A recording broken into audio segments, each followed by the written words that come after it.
These 6 people, a conductor, a principal, a youth worker, a librarian, a social worker, and a grandmother, make it their business to help thousands of children, and they've been doing it for years.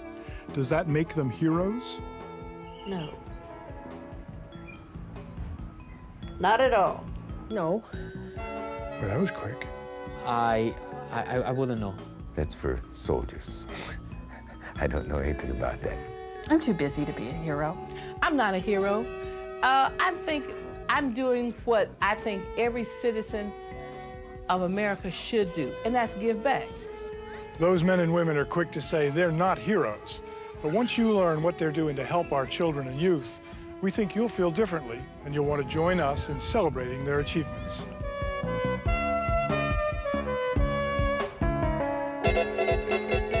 The Merrill Report, Searching for Heroes, is made possible by the people of Toyota.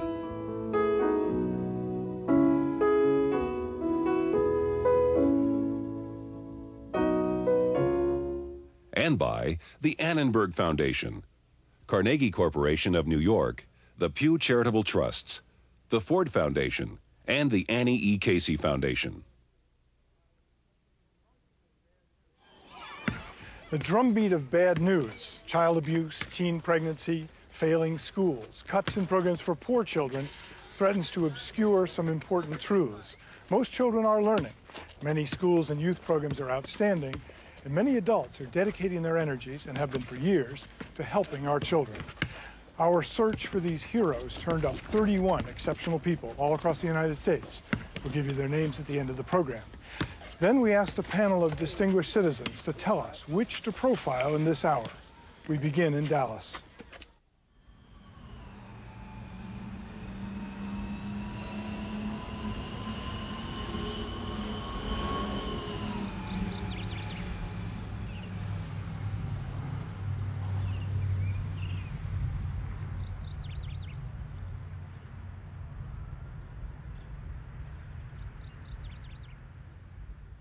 It's a busy morning trying to round up kids. If you're a child in East Dallas, Texas, just sitting around doing nothing, watch out for this woman. Her name is Dolores Beal. She'll get you busy, even if she has to wake up your family and drag you out of bed. It's Miss Beal. Is she coming out? No, she better be out the door. Sweetheart, we need you to come this morning. Didn't you tell your mother? Okay, hurry up and put on some shoes and brush down your hair. Every afternoon, and on mornings like this one when schools are closed, Beal rounds up dozens of children from the housing projects in her neighborhood. People learn to be on time. Get in the van. Did Jennifer come? Their destination? The I Am That I Am Training Center, an after-school program in a former church building in a rundown part of town. Here, 30 to 40 neighborhood children will spend hours and never touch Nintendo. Please don't sneeze, cried the monkeys in the trees. 16, 15, 11. I look around, I don't see a pool table, I don't see games. What's the story? What do you mean pool table and game? We are not, quote, a recreation center. We are an alternative educational program. This is add and subtraction bingo they're doing over here. Sight word bingo. Everything here is a skill. They're doing like Scrabble. They're doing chess here, okay? Everything here, it may be a game, or we think it's a game, but it's reinforcing education skills. 15 minus 9. 6. Oh, man, that's good.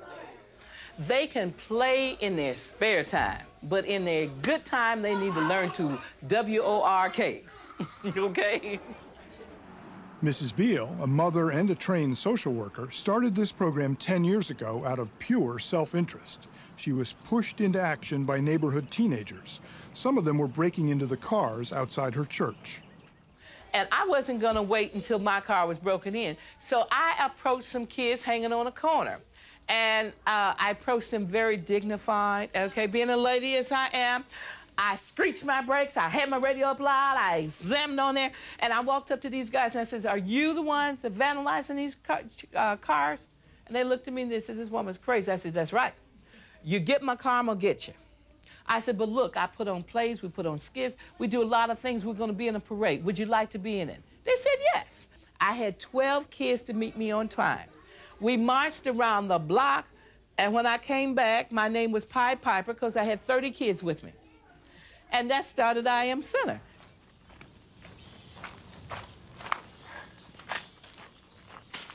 Mrs. Beal's program is free and open to any child in the neighborhood. The I Am Center has an annual budget of $170,000, which Mrs. Beal raises, mostly small grants from private foundations. Did she tell you, Mom, you going? Yeah. Okay, good. Everybody ready? Yeah. We excited? Yeah. Yes! Let's go. Sharon Woodbury was one of the first children to come here. For her, it was a home. What's she like? What's Mrs. Beal like? She's like a mother to me. I mean, like I said, she's been there for me when no one else was there for me. She's helped me out when I ain't had nobody else to depend on, you know. And she's always on the go. She's always trying to go out and do more for the kids so they can have things that they never had, or things that they don't get at home. And she's out trying to make it better for us. Tell me what you think you'd be like if you hadn't come, spent all those years with Mrs. Beal. I don't think I would have continued to go to college and to graduate from college. I think I probably would have went through high school and that probably would have been it, and probably would have been still at home with my mom, nickel and diming it, you know. Where now I went to college and got a bachelor's degree in business. Inside the center, Sharon's diplomas and awards hang in a special place dedicated to academic achievement. Sharon has one, Jorge has one, Vanessa, Jennifer, several others. They had to do outstanding things. A honor roll, National Honor Society. We have 4 students on National Honor Society. We had 2 to graduate high school, National Honor Society, and we have 6 kids in college through our program, and 2 just graduated from college this May. Every few weeks, Mrs. Beal gets her kids dressed up and takes them to work.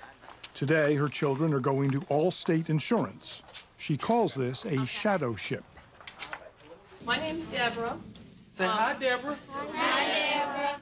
Say, how do we say to adults? Good morning, Miss Deborah. Thank you. What I do, I take children into actual companies, banks, businesses, like we went to Allstate Insurance today. And they get a chance to work side by side with an adult to learn work skills. I think this is necessary, especially for poor kids. Especially for poor kids. They have to, the odds are so much against them because they're poor, because they can't live in this zip code, because they don't have this kind of money, because they may not be able to go to private schools. They have to have that extra push and that extra exposure so that they can be equal with everyone else. Whether it's at a company or at the center, the point of this program is to help children learn. The focus is on the basics: reading, spelling, math. Simple things Mrs. Beal says schools often overlook. The school system brings in everything new each semester, and sometimes they don't stay with the foundation that helps a child to learn. So what we do here works, and we don't try to break the wheel or reinvent it. Okay, you see how the young man is putting the mail in there, the envelopes and stuff? You can be raised in a poor neighborhood, have poor clothes, be around poor people, but be rich in your mind. And this program gives them the opportunity to be rich in their mind. Somebody must care. And if nobody else cares, send them to the I Am Center. I care. Do you think of yourself as a hero? No, no. I'm just doing what I feel anybody else would do. I'm a mother with a large heart where each child has their spot, and I'm a bridge. I'm just a bridge, helping him to get from A to B. And hopefully when he gets to C and D, he'll meet another teacher who helps him further along.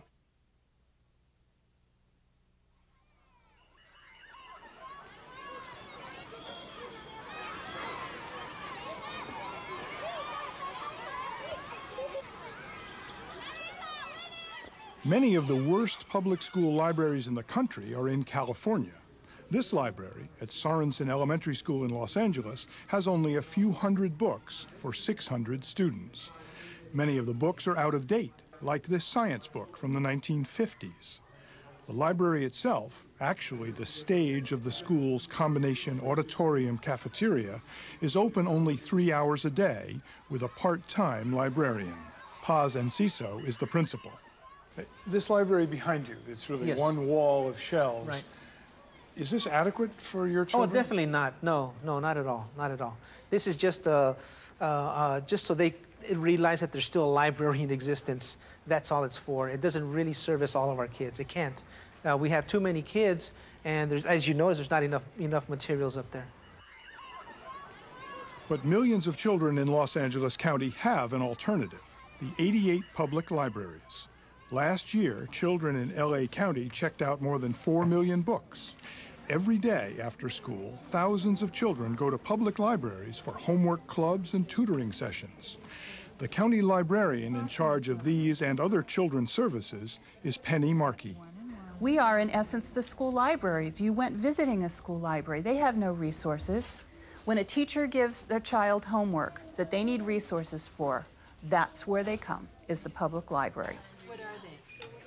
But Markey doesn't wait for children to come to books. She's always looking for ways to take books to children. For instance, she noticed that public libraries and public health clinics were often right next door to each other.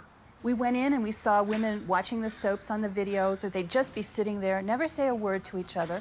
So we thought, well, if we could utilize that time and provide them with some kind of information, we would be doing what we thought would be a real service. Virginia Walter of UCLA remembers when Markey first took books to a clinic. Well, the children see the books, and one by one, they move over to this table, and the Penny hands them a book and shows them how to open it up, and they see there's pictures inside, and she actually didn't read to them. One of the women who spoke Spanish would read to them the words, and the children, of course, were just entranced because books are magical. And then you see the mothers noticing what their children are doing, and at first they're just pleased because the children aren't bugging them. But then they realize their children, their 2-year-olds, their 3-year-olds, are looking at books. And that's a miracle. That's a new idea. Markey's original idea is now a full-fledged program. Begin at the Beginning with Books is in its 5th year. Now, there are many reasons why you should start reading to your baby, and we're going to give you some of the reasons. Every day, her librarians visit health clinics around Los Angeles County to deliver a simple message to young mothers and mothers-to-be. Read to your babies, and they'll be more likely to succeed in school, more likely to read as adults, and more likely to read to their own children. Yeah, because in the beginning, when you have the newborn, all they're going to do is look. They're going to use their eyes a lot. But as the months keep going, when you show them the book again, they'll start smiling, and you're noticing the development of the child. Afterwards, Markey invites everyone to the library, which is, after all, right next door, for a story hour or for free books, whatever it takes. Penny Markey has been doing whatever it takes for 22 years. There's always a solution. There's always an angle, a way to connect a child with a book, a way to connect a family with a book. You seem to be part social worker, part teacher. What does all this have to do with being a librarian? It has to do with being a child advocate. I believe you have to start when people are young and make libraries comfortable and make them friendly places and places where children and their families can walk in and feel like they're welcome and comfortable. Good night, cow, jumping over the moon. Buenas noches, vaca brincando sobre la luna. What happened to Marion, the librarian, the timid? I cut my hair and took off my glasses. Public libraries have not escaped California's budget crisis. Money to buy new books is down 25%. Library hours have been reduced 30%. Everyone is cut back, including children's library services. That worries Markey. If parents don't read or don't read to their children, what is the magic thing that happens when they go to school that makes them want to learn? If they're sitting for hours and hours and hours in front of a television set as a babysitter, what is the motivation for them to feel that reading is important or that they want to learn? So as our resources diminish on the public library side and on the school library side, what kind of message are we sending to our children? Answer your own question. A very bad one. Do you consider yourself a hero? I'm too busy to be a hero. I just do my thing. Maybe I'm too selfish. I enjoy what I do, and I take great pride in what I do. You know, Penny's just sort of carved out one little chunk. She can't take care of all the problems that are besetting our children in Los Angeles, but she's going to do her best to see that they have a good library service and books to read.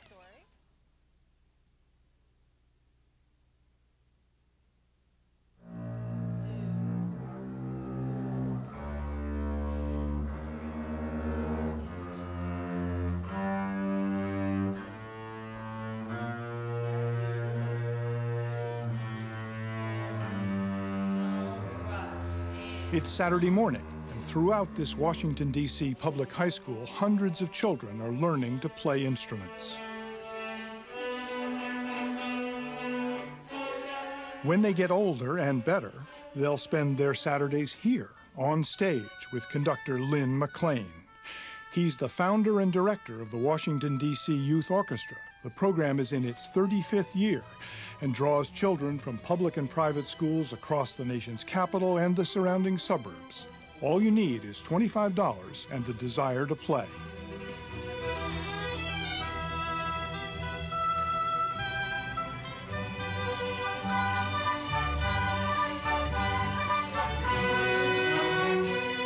This is an opportunity, and it's open, and you can actually go from someone who doesn't know beans about any of the instruments all the way up to playing in the youth orchestra, going on to school and becoming a professional musician. The program has 4 orchestras for children at different musical levels. The top musicians rehearse with Mr. McLean. However hard they've worked in the past, now they have to work even harder. Now I know what's happening. Listen, second violins and violas, here's what you're doing. You're going ya-ta-tum, and it's yam-ta-tum. You're not making the full sound. Yam-ta-tum, yam-ta-tum. You're going ya-ta-tum. That's not it, okay? They know that I know that they're not working as hard as they can. Now, they get a lot of their parents, for instance, to think that they are working as hard as they can and they couldn't possibly do anything else. And parents sometimes accept that. They say, my daughter said that she's working. And I say, no, she's not. She's capable of more. See, the thing is what you will accept and what they are capable of. They're capable of a lot more than what they give you. 3, 4, 1. No, some of you are still stopping too soon. I don't want to hear ya-ta-tum. I want ya-ta-tum. If you play something right the first time and then for some reason you get it wrong the second time, it's like, no, that's not, and he can tell you down to the note, down to the measure, down to the beat, down to the player, call your name out in orchestra and say, that's not right. You didn't play that right. You played it sharp, you played it wrong, and we're just like, okay, you know, there's nowhere you can hide with this man. There's nowhere you can hide. Okay, 3, 4, 1. Dee-ta-tum. Better, more sound over here. Again, 3, 4. To be as good as possible, you have to practice and be responsible for your actions and everything. That's what Miss McLean tries to teach us. Go on. Now change. Change.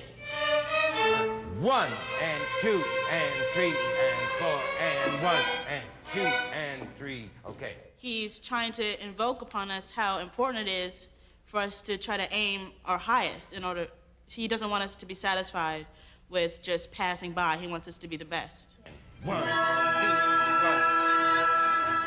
You've been doing this for a long time. Why are you still doing it? Oh, it's very invigorating. It's very good. You know, these students that are in the youth orchestra, most of them have been here since they were 5 years old. They've been here 10, 11 years. So I get to know them. I mean, they're, you know, I get upset when they don't attend right. I get upset when they have some maybe poor manners, or I get upset if they don't do well academically. And I'm happy when they do things well. And we got, you know, all of those things. It's become like a part of me, and I like it because I've seen people grow up. I mean, I've basically grown up with the people here.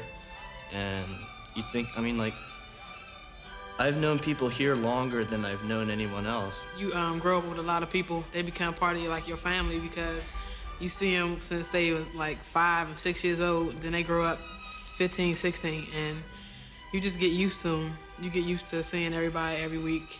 I mean, it's basically a lot of fun. I mean, you come here every weekend and you play your heart out or whatever. You play the best to your ability, but you still have to hit Mr. McLean's mouth. But sustain the dotted eighth. Sustain it.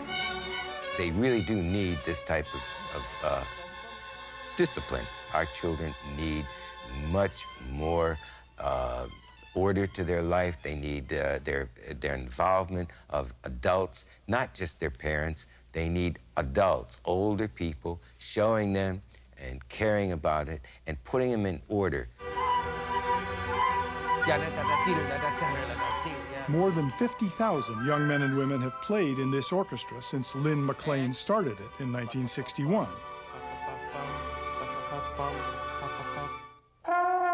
Some, like Chuck Royal, go on to become professional musicians.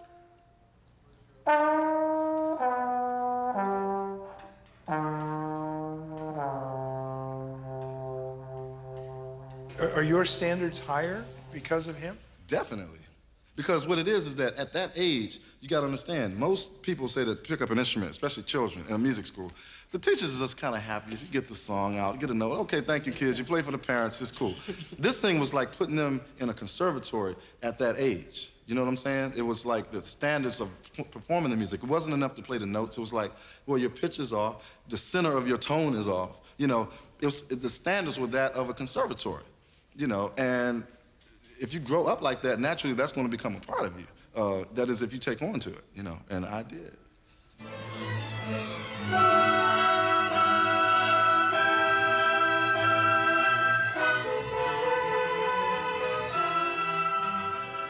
Most graduates of the program do not go on to careers in music, but what they learn here helps them succeed in whatever they do.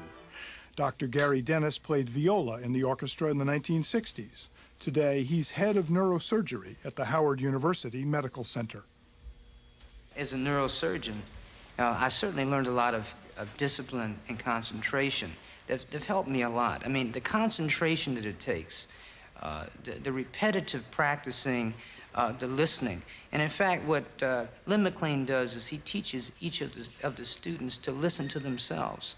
So they know about their own center. They know who they are, and they know how they interact with the environment around them. As a surgeon, that's very, very important. This is not a program where people are spending hundreds of dollars, you know, to get their kids in, and it's not a program where, you know, the best and the brightest are chosen and plucked from the best homes and the best schools. I mean, this is, you know, if you want to play an instrument, come on, and I'll help you be the best. Angela Kennedy, an attorney in Washington, played violin and traveled with the orchestra as a young girl. Every 2 years, the youth orchestra goes on tour. I got to experience things that very few children get to experience. I mean, going to Canada, I think we went to Japan together. I mean, I never would have gone to Japan on my own and played, you know, night after night of concerts and learning about different cultures and learning how to travel on my own as a little kid. I think I was 13 or 14 when we went, and so I just grew up a lot.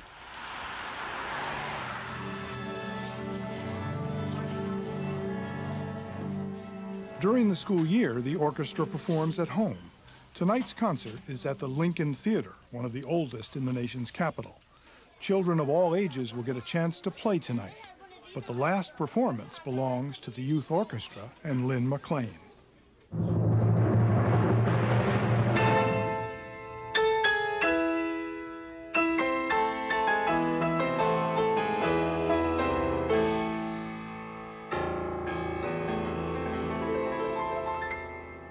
Yeah, that's the culmination of 6 weeks of study that they and myself have done in an intimate relationship without their parents, just us in here working and working.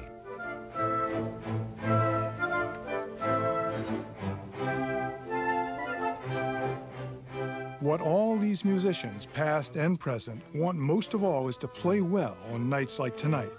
And when they do, they'll get a rare smile from Mr. McLean.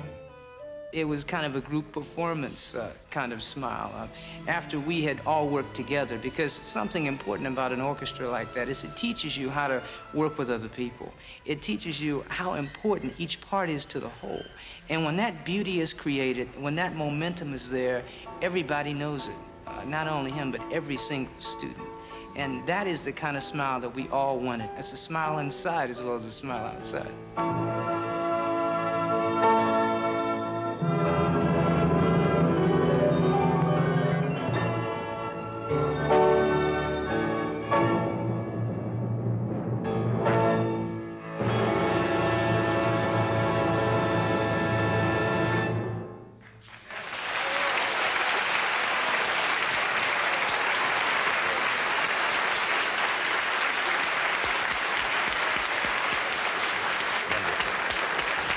All right, see, a little work is worth it. A little bit of work now and then is worth it, all right? They don't get any marks, they don't get any credits out of school, they don't get anything here. What they get is they learn to play music and like it. Is Lynn McClain a hero? No one asks him to do this. You know, this is his orchestra, his dream. And he's made it come true. So, I mean, I'm not going to be the one to say he should be a hero, but somewhere in there, I believe that, you know, he should be looked at as one. I don't know. That's for soldiers. I don't know anything about that. But I am a good teacher. I know I'm a good teacher because I have so many examples of it, and I know that my relationship with past students and with current students is still a good relationship, and they come back and they want to learn. So that makes a good teacher, I think.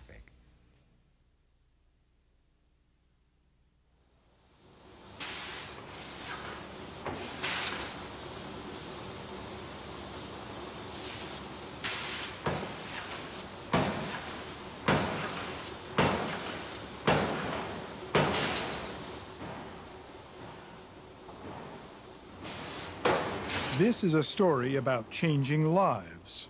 4 years ago, Scott McAllister was a high school dropout, stuck in a series of low-paying, dead-end jobs. That was then. Today, he's a high school graduate and a skilled worker with a full-time job at Interstate Forging in Milwaukee, Wisconsin. Stacy Shaw has also changed. 2 years ago, she was a high school dropout living on welfare. She spent her days watching TV and driving around, even though she'd never bothered to get a driver's license.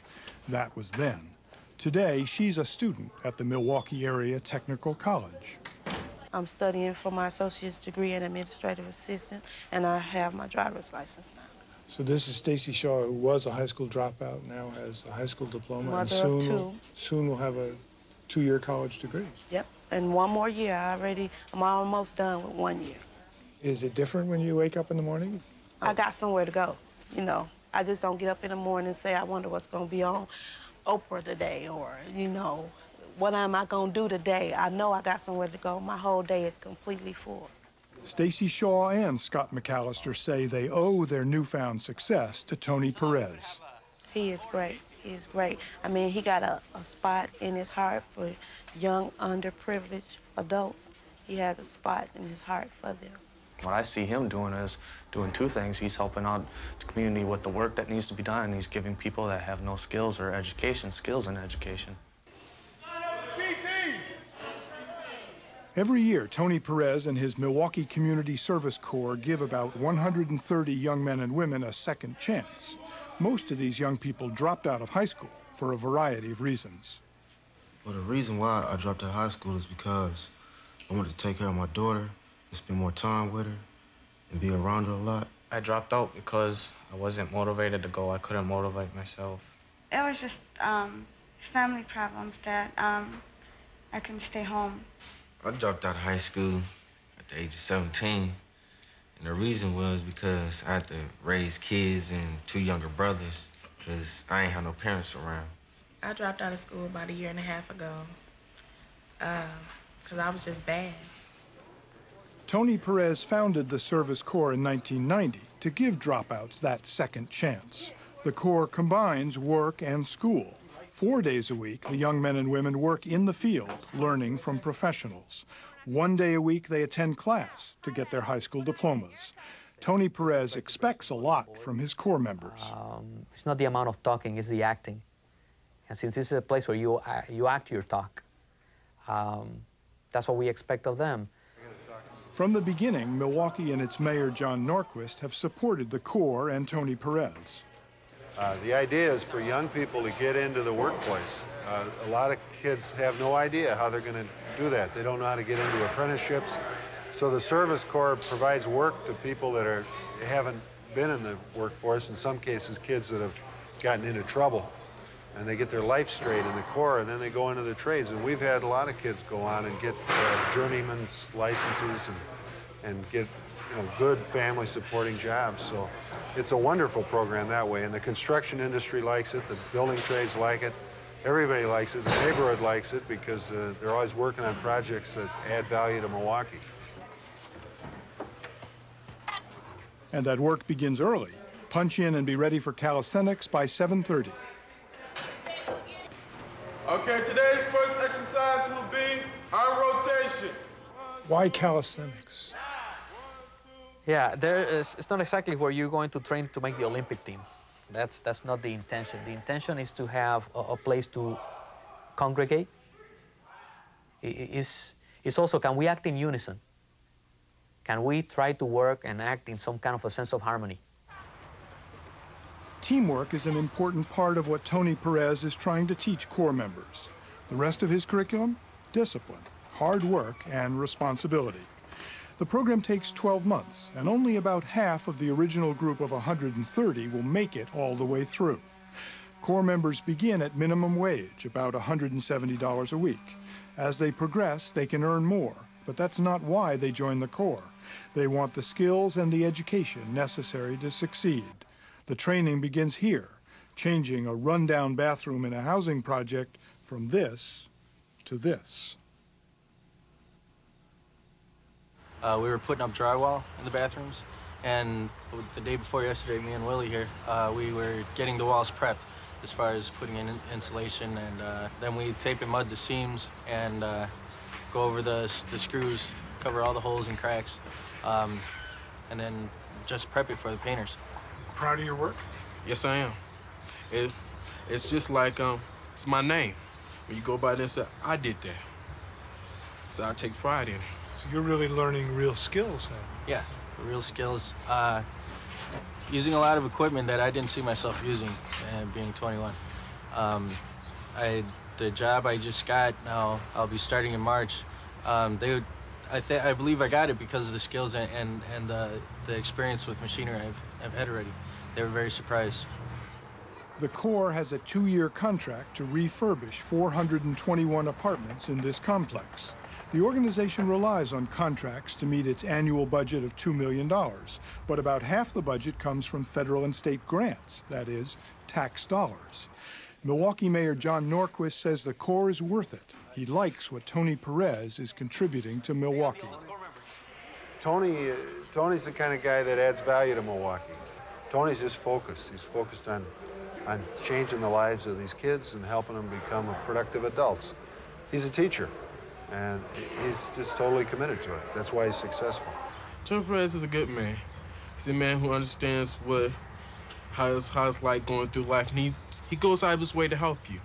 If he sees that you earnestly willing to work hard for something, he will back you. Where would you be without the Corps, without Tony Perez? I do not know. I'd probably be at home on AFDC. Watching Still Oprah. driving without a license. Watching Oprah, exactly. Somebody said Tony Perez is a hero. To many he is, because some people come here without hope. They don't see nothing ahead for themselves, and he gives them that hope. He shows them, well, you can do this and this. This avenue is open for you to go through. There's light at the end of the tunnel. We're really aching for heroes. And we are willing to, and sometimes too expediently, put persons in a pedestal only to find the clay feet. At times,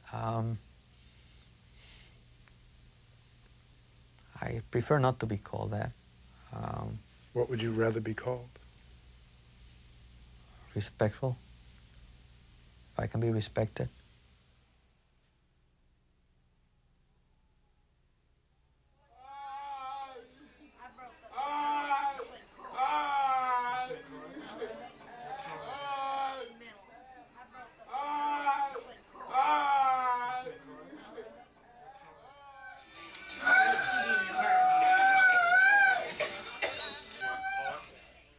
It takes a special person to work with these children.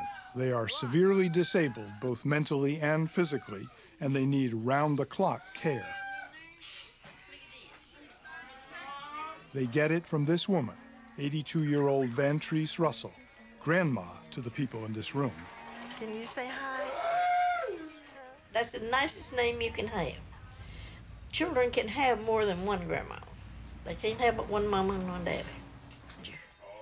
Grandma Russell has been taking care of atypical children, as she likes to call them, in her modest Orlando home since 1949. Come on, Amy. This little girl is 20 years old. She's what we call a microcephaly. So I'm just sweet as I can be. And I've had her the 20 years. You said children, but... They are adults, most of them, because I've had them all their life. But they're still like little children. But the children is a term of affection. That's right. They love to be called children. How many children do you suppose have been here over the years? I'd say between 12 and 1,500. Mary, turn around, be still. When she started 47 years ago, Mrs. Russell ran the house and took care of the children herself. Today, she and a staff of 11 provide round-the-clock care for as many as 30 children at a time. Most of them have lived with Grandma Russell for years.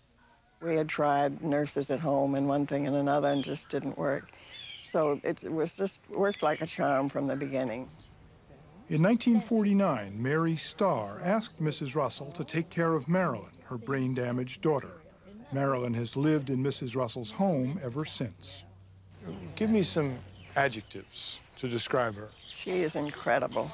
She is unbelievable. She's just the most fantastic person.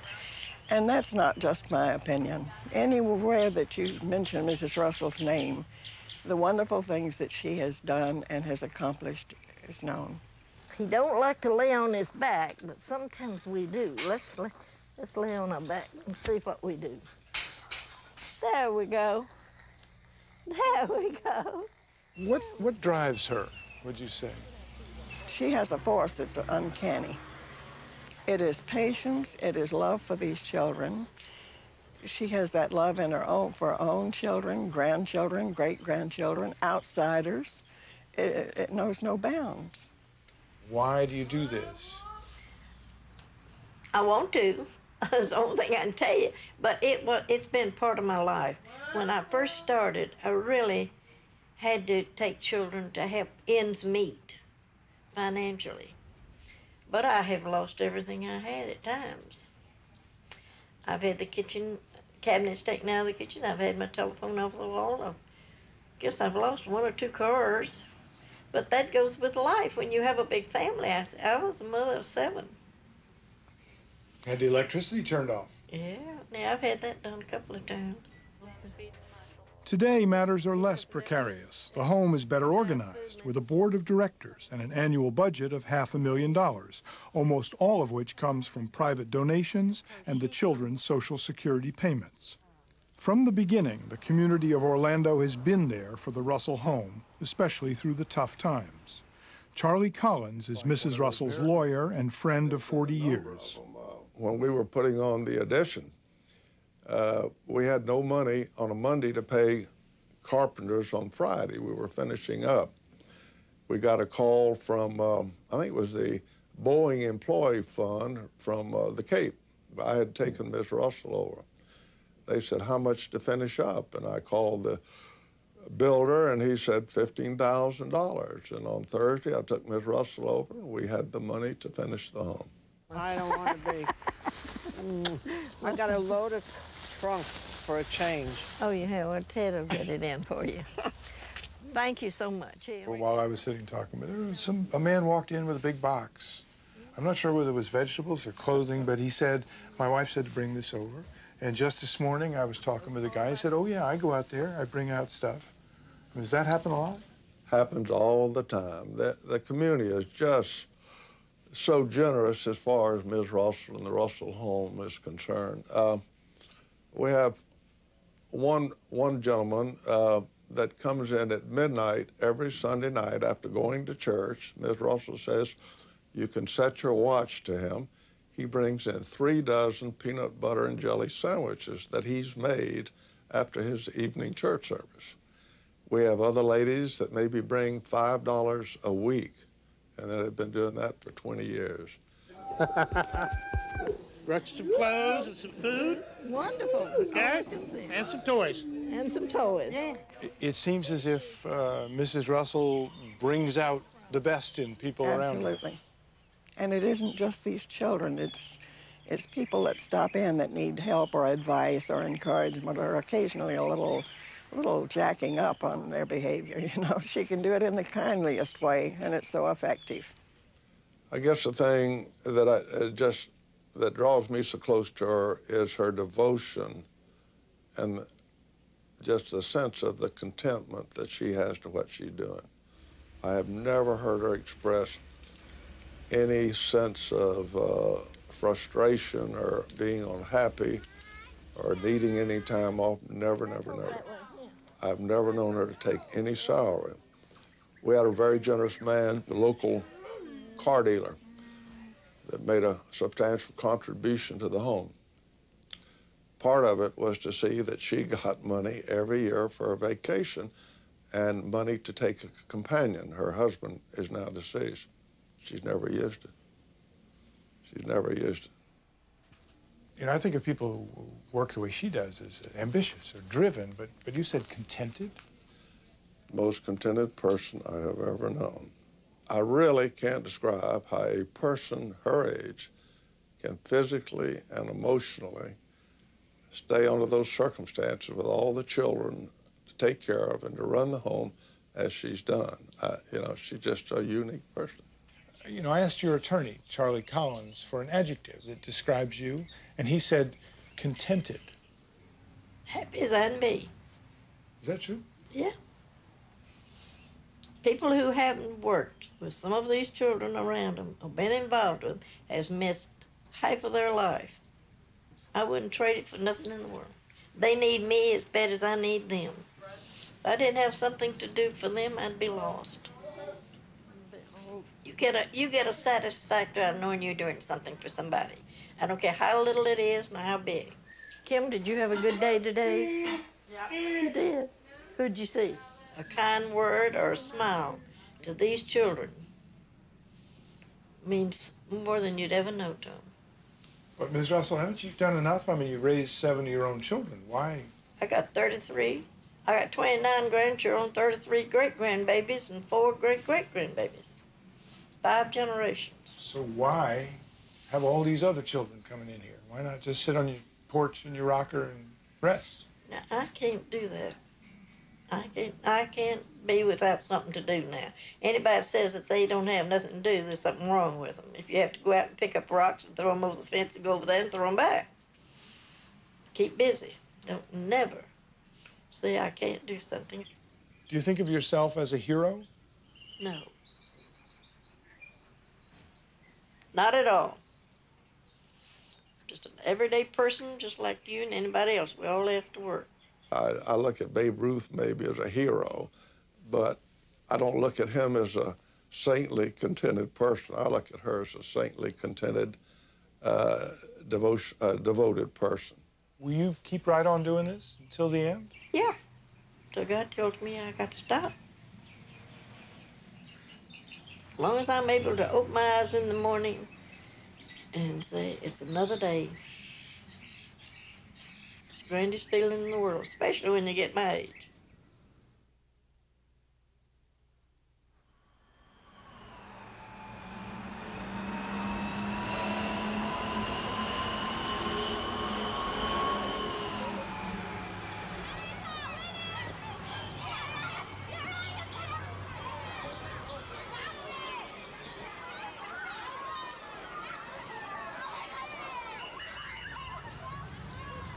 7 years ago, this was one of the worst public schools in all of Indiana, known to teachers in Indianapolis as the zoo. I mean, all you had to say was the zoo, and people knew exactly what building you were talking about. Every time the kids would change class, they would run around with walkie-talkies. There's a fight here, there's a fight there, there's a fight here, there's a fight there. I had a class of 12 boys one period. There were days when none of them were here. You'd come back in the fall and maybe half the staff, and that's not a number written in stone, but it always seemed half the staff would be new. It was like living in a dysfunctional family with parents that are going to divorce. You never knew if they were going to divorce this year or next year or whatever, but that feeling that you get, that feeling that you're anticipating something bad is going to happen. It was a mess. And the most striking thing about it was that when you walked in, it was dark. It was like the school district cared so much about it that it wouldn't even give it light bulbs. It was the darkest school I have ever been in my life.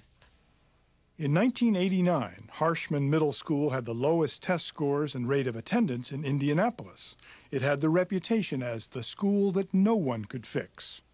Between 1981 and 1989, 5 principals tried and failed. Then in 1990, Marcia Capuano, an assistant principal and a rising star in the school system, was assigned to Harshman. Her friend Joan Lipsitz remembers. A lot of people thought it was a setup, that Marcia had aimed too high and that she was going to get her comeuppance and she was going to fail. I got a call from the assistant superintendent. I was in the car coming back up from Indiana University. And she told me on the car phone that's where I was going. And you steered off the road? No, my mom happened to be in town from Arizona, and I did have to stop, and I said, no way, I am not, no, I cannot go. Hurry up, hurry up, hurry up, hurry up. But Marcia Capuano didn't run away from Harshman. She accepted the job and in her business-like manner began working 12-hour days. For Capuano, changing this school was both a professional responsibility and a personal challenge. I'm stubborn enough that somebody's going to tell me that I can't do something, I'll prove to them that I can. Does that go through your head?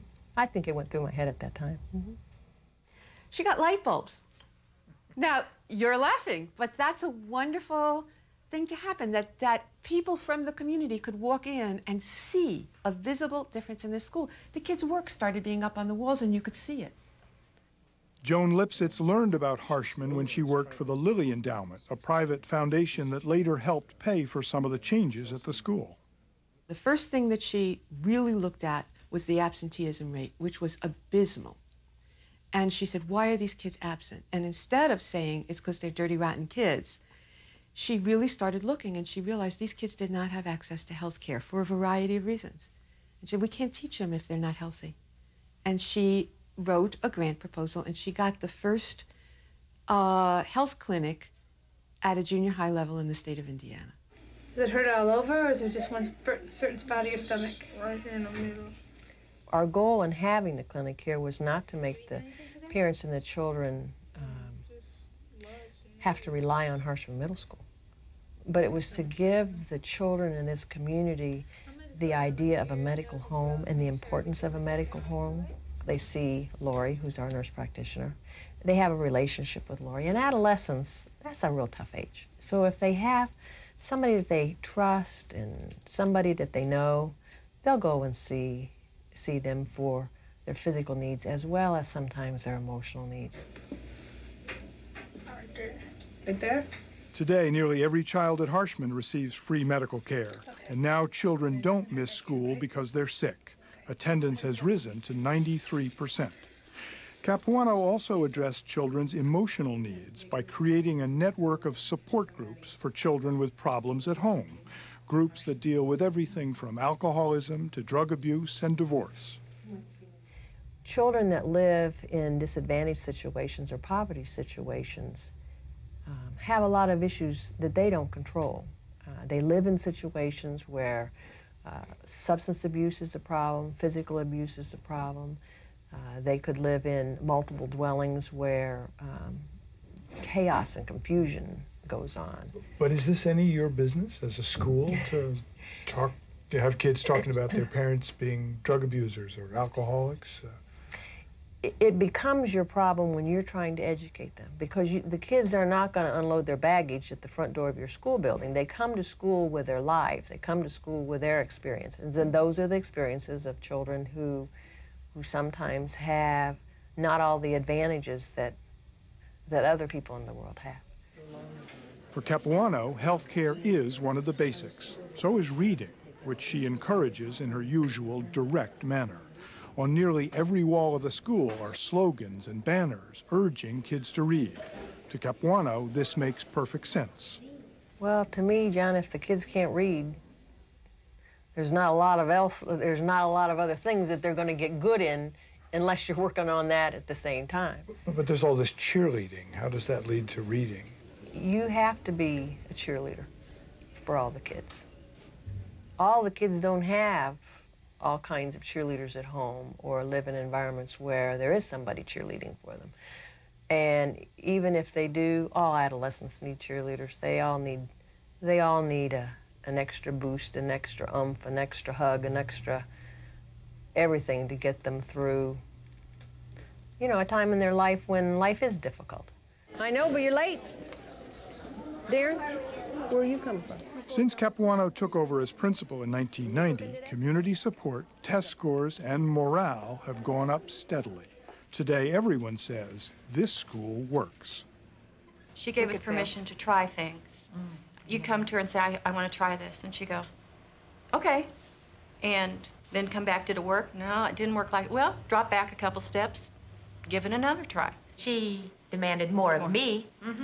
You know, I think of all of us, it was kind of like, well, yeah, you're in a bad situation, and you can either leave or you can make it a good situation. I saw her putting in 14 and 16 hours a day. Yeah, right. And I thought, whoa, whoa, whoa, whoa, whoa. This woman's committed. And then I had to reflect upon, well, no, wait a minute. I like what she's got. What do I need to look at in myself? And it's that kind of leadership, that modeling type stuff that's contagious, I think. I hope I'm a role model.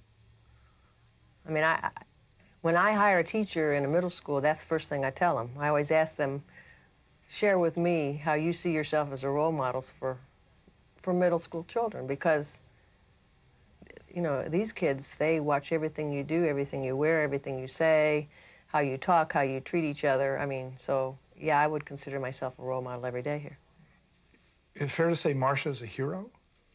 If you're asking me, is she extraordinary and unreplaceable, the answer is no, okay? Which is wonderful news. If we're going to say that the only way that we can raise this next generation of kids is on the shoulders of heroes and heroines, we're not going to do it. We're in trouble. We're in great trouble. If we're saying that we can do it with people who are bright, who are committed, who work hard, and who look at the facts, and who absolutely endure and persist, then that's the good news. That's what's to be celebrated here.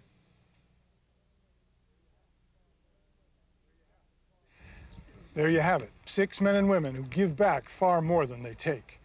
Their stories provide us with a kind of recipe for heroism, the determination to make the world around you a better place, faith, intelligence, modesty, high expectations, and the willingness to work as hard as you can for as long as it takes.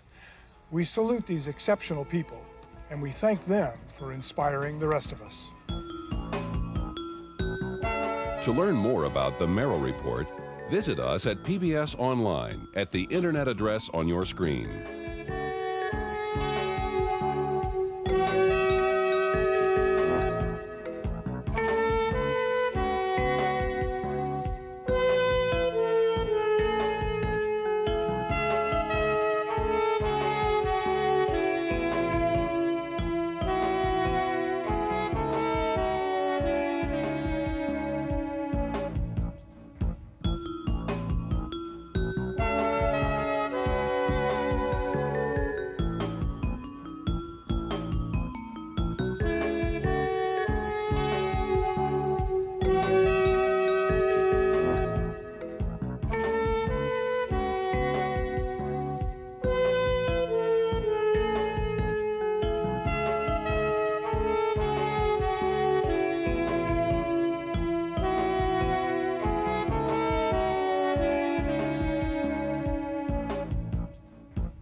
A presentation of South Carolina ETV and Learning Matters Incorporated. The Marrow Report, Searching for Heroes, was made possible by